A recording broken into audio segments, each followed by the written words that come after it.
Hello everybody and welcome to the Indian United YouTube channel. First video today and it's a pleasure to be here. Hope you all would like the video that comes. Just a quick favor, please like the video if you like it of course. Subscribe to the channel for the newest content, previews, reviews and everything United because trust me, there's a lot going at United every time of the week, of the year because we're Manchester United frankly and also because of the fact that we're not in a very good situation. But apart from that, welcome, adios, let's begin this thing and we're going to begin it with a very important thing. As the thumbnail would actually suggest you, last thing for Solskjaer, last dance as they say. Well, this was meant to be the last dance for Ronaldo this season, but is this the last chance? Is he in the last chance saloon? Could say so. Hand on my heart, I don't think so because, well, if we lose to Watford, anything could happen because a loss to Watford after Liverpool and City and all of that could mean a lot. But still, could not argue that, maybe he could get another chance here and there and so. So, last chance today and obviously the preview for Watford. So, we're going to discuss that. It'll be a quick 8, 10, 12 minute video. Do stick around till the end. And as I said, comment down your views below. This is the first video. Give some love, show some love, just comment your thoughts and, exchange of thoughts. Let's have an honest conversation. Let's get this ball rolling. Right. So talking about Ole Gunnar Solskjaer and how his managerial period is revolved around uncertainty since the day he stepped in. But this uncertainty, this period of uncertainty is unlike any other. I mean, if you if you just think PSG, when he won against PSG, that was his sort of first start of his first slump, and then it was his first season, nothing happened. Then he lost here and there, and then he went on runs. But this time around, we've seen, and I've talked about it a lot. If some of you are coming from my Instagram, you would know I've talked about it a lot on my lives. That especially this season, I don't think Ole Gunnar Solskjaer is that Ole Gunnar Solskjaer who's going to produce a massive run of results, which is going to get us victories. And the reason I've given that for is because we were a very aggressively counter-attacking sort of successful team. But since Ronaldo has come in, and I'm not blaming Ronaldo, but the fact is, he's pretty slow, he's pretty slow on the ball, he's pretty weak on the ball, and he cannot run as fast as a Rashford or a Greenwood can. So that counter-attacking threat is gone with Ronaldo in the side. Yes, we may produce a counter-attack here and there, but you know what I mean. If you remember the Brighton counter-attack, Mason, Rashford, Bruno, Matic flinging that ball, so pacey players on the break.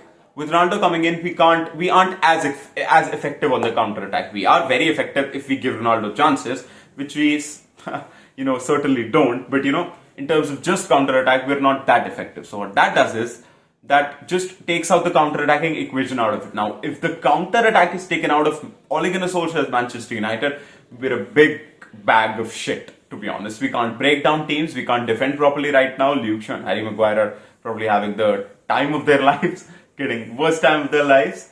But so yeah, that is pretty much my thought process as to I don't think Ole Gunnar Solskjaer can turn this. I would really support Ole Gunnar Solskjaer to turn this bloody mess around. I hope he just racks up results after, and I have to come on the next video and say sorry to you all. Next video 2 months later, I was sorry to you all. I was wrong. I was the most wrong person in the whole world and all of that jazz. But hand on my heart, personally thinking, I don't think he can turn this around. I don't think he can turn this around because we are way too much of a shithole to be in, to be honest. So even if he does turn it around, maybe fourth or max to max third, which again puts us in the same cycle, not bad enough to get sacked and not good enough to win trophies. And that is a very bad cycle to be trapped in. So that is that.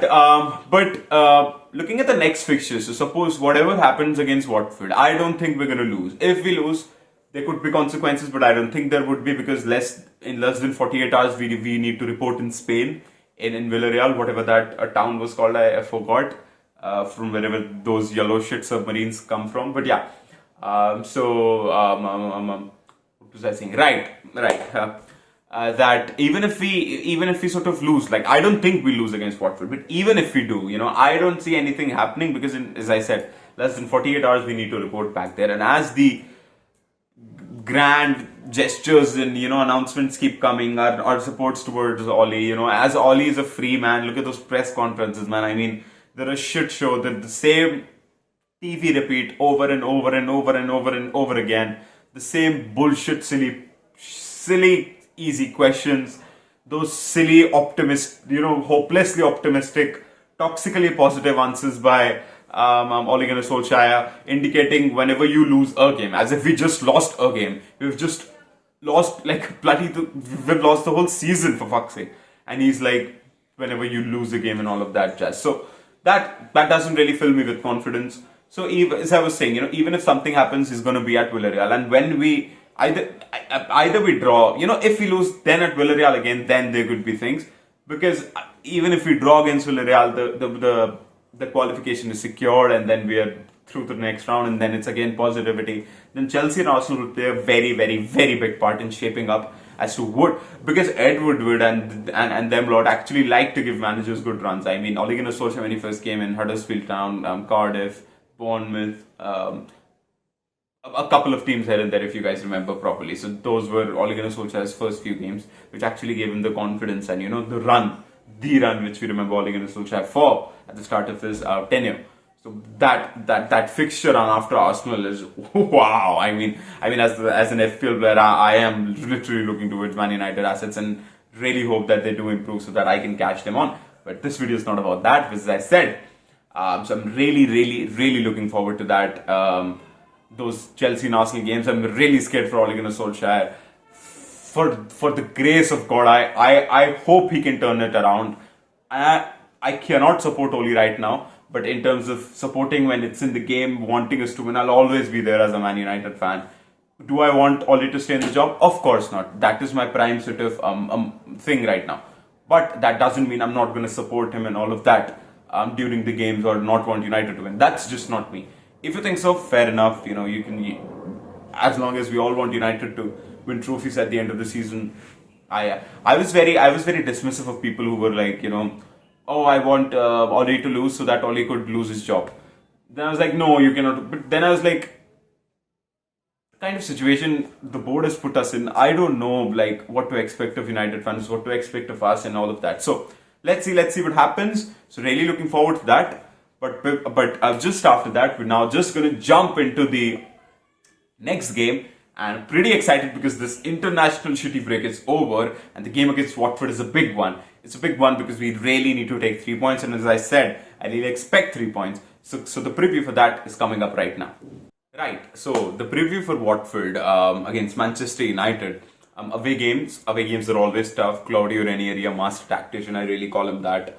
I wouldn't want him at United, but so far to say, if I had to compare the two managers, obviously with his expertise, with his experience, with him possessing a style of play, I'd always choose Claudio Ranieri. But the video is not about the comparison of them two. The video is about how we're going to set up, how are we going to face Watford, what would be the sort of attitude towards Watford. So we'll be going into the game a bit cautious, but trying to impose ourselves, because Ole Gunnar Solskjaer knows with the run of games which is coming for the next 3 games, the next 3 games, this is the only game where we can actually show anyone that yes, we can dominate teams. So he'd be looking to do that. Also, he'd be a bit cautious because anything here and there in this game of all, I mean this bloody easy game, it could be like almost like the first sort of nailing of the final nail, if you know what I mean, for Ole Gunnar Solskjaer. So even 5-0 was not the final nail, so I cannot even ever call out what would be the final nail for Ole.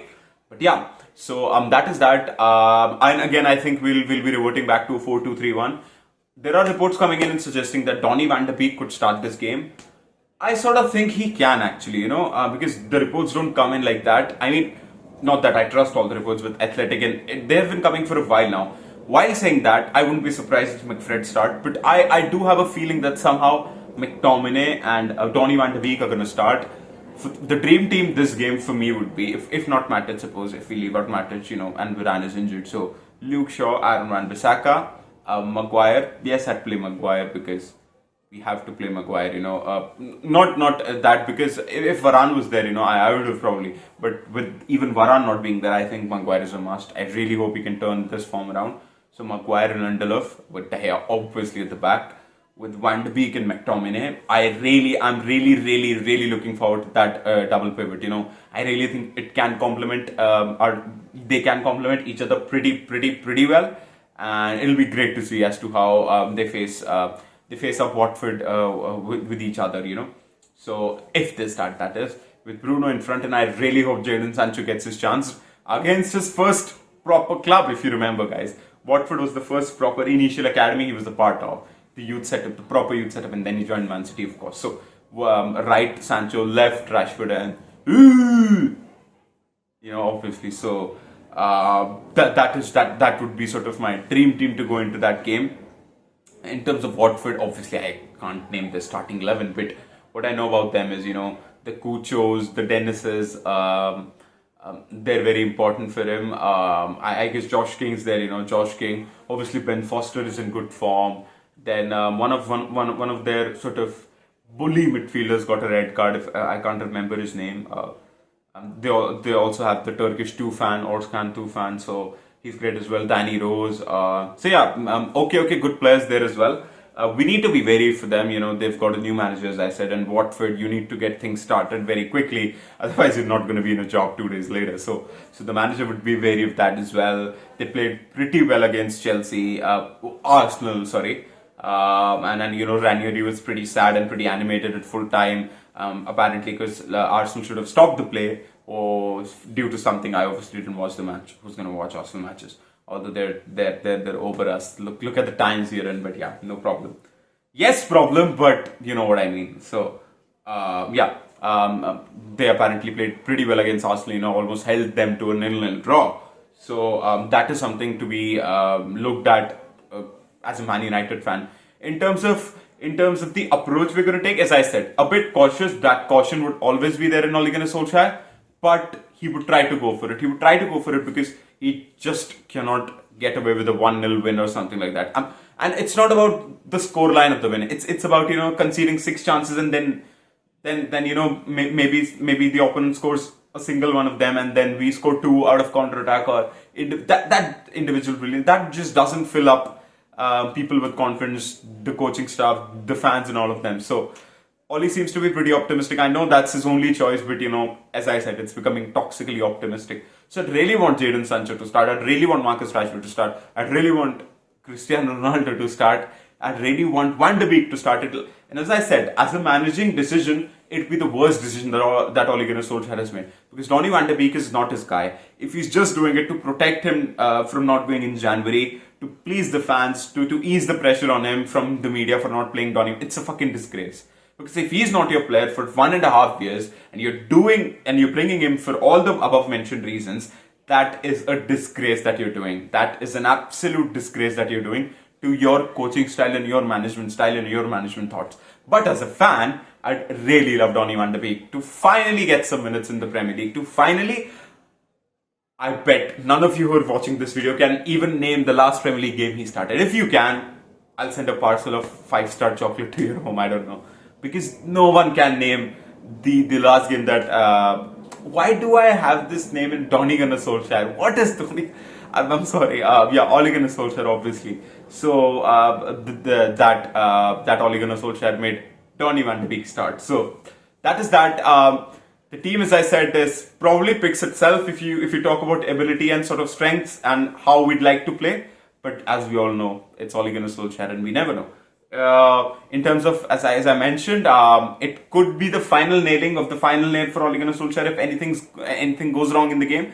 But again, then I don't think it'll go wrong. In terms of my prediction, which is the last segment of the show, I'll probably predict a 3-0 victory for us. I think it'll be a clean sheet. Really hope it is. And I think we'll see a proper professional performance, because we need one. Because we really need one. I know I may be a bit biased. My heart would be a bit biased in terms of predicting, but that's the way I go for this game. So yeah, that's pretty much the end of the first video. Hope you liked it. Don't forget, please don't forget, to mention your sort of views, or how would you like to see the team perform? What team would you like to see on the pitch, and who are you really looking forward to after the international break? Do you think Ole Gunnar Solskjaer can turn it around? All these sort of jazz, do mention in the comments down below. And thank you so much for joining till right now. Do like the video and do subscribe. Till the time, take care and stay safe. See you.